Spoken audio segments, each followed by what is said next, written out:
Alright, so this is going to be what the video is about. The long-awaited review for the LUMIX S5II. I've had this camera for about 6 months now, and yeah, I mean, I've used it for some professional shoots, I've used it for traveling, and yeah, you'll see some of the clips throughout the video. This is a camera review I've been hinting at for close to 6 months, and finally, I'm going to give some of my thoughts on being a S5II user for the last 6 months. As you know, I've had the LUMIX GH5 video here or somewhere, and I really enjoyed that camera, but it was time for a little upgrade, so of course I had to get something like this. I'm gonna switch to this camera now, so hopefully you can see how it fares. But yeah. So yeah, this is the S5II. I think the footage is probably looking a lot nicer now. I'm going to explain the setup at the moment.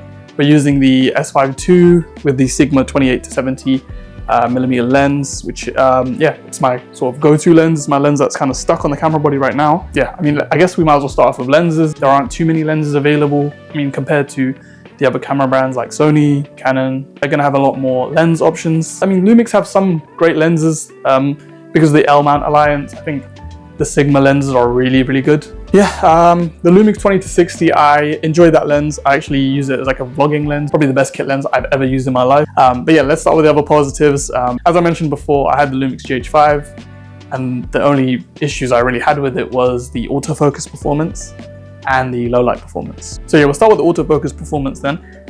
This LUMIX S5II is a massive step up from the GH5. The LUMIX S5II has a phase detect autofocus sort of system, so it's similar to like Sony and Canon and whatnot, which means that the autofocus performance is going to be a lot better. I think the GH5 was a contrast based autofocus. I've had the Sony A7 III and yeah, the autofocus on this is better than that. So I haven't used any of the new Sony cameras, but I assume that the S5II is comparable to them. Even if it's not better than them or just as good, it's still pretty good. So yeah, the next thing that I really like about the S5II is the low light performance.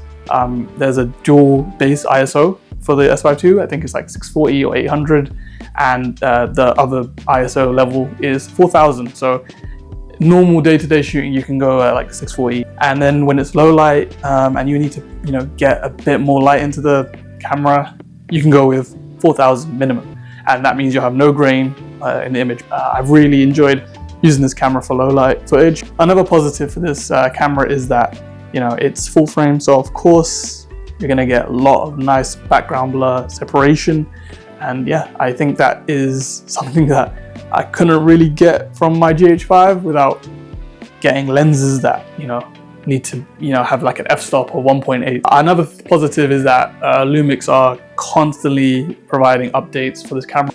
Literally, they provided an update I think about a couple weeks back, so they are doing so well with this. I know this is a camera that was only released in 2023, but still the fact that they are giving updates, the LUMIX Lab, the autofocus updates, like it's making me feel like I chose the right system. So yeah, shout out to LUMIX for that.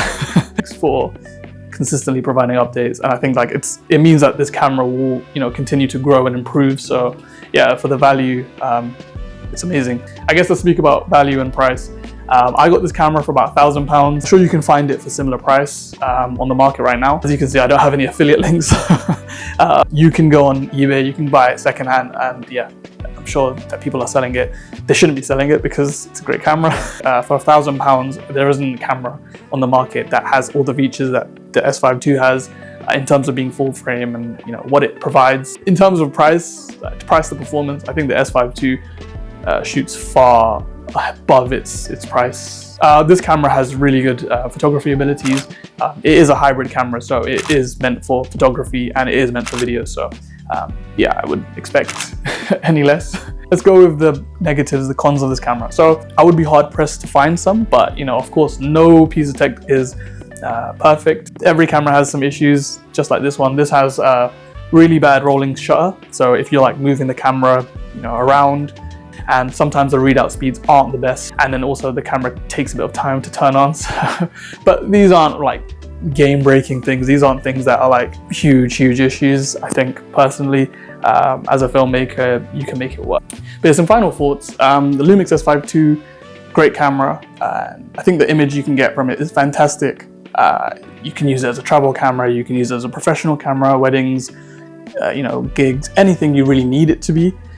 It will do the job for you. So yeah, I mean, the GH5 was probably my favorite ever camera. The S5II might have displaced it because it essentially keeps everything I loved about the GH5 while improving on the flaws of the GH5, to be honest. It improves on the autofocus and low light performance while keeping things like open gate, like IBIS, and the colors that I really loved about my GH5. So the S5II for me, my camera that I'm filming a lot of my videos on. I also recommend the Sigma 28-70 because yeah, it's a do-it-all lens, and I think honestly for the package, £1,000 for like the body plus the lens for like £600-700. What, for £1,700-1,800, you're getting a camera setup that you really aren't gonna need to improve on for a while. You're really not gonna outgrow this setup. Yeah, it's a camera that's gonna continuously improve, and as a filmmaker who is just getting started on their journey, I think it's a great purchase because as you improve, the camera will improve. If you want to upgrade your GH5, this is the perfect camera for it. I think that there's going to be more lenses released. I can't wait to continue to grow with this camera and, you know, shoot more with it. And for the value, I don't think you're beating a camera like this. So, you know, correct me if I'm wrong, put it in the comments if there's a camera better than this. I'll try and review that if there is. Yeah, I think personally, if you're looking for a camera and you're thinking about getting an S5II, I'm not gonna say don't get it. If you enjoyed the video, make sure you like it. If you want to see more S5II related content, make sure you drop a follow. I'm sure I'm gonna post more S5II related stuff, you know, videos that I've got a few travel adventures. I don't know if you can see the mess in the background, but hopefully you can't, which is great. Yeah, I'm literally flying out, so you know, here's the suitcase. I'm gonna upload a lot more, so hopefully. But yeah, in a bit.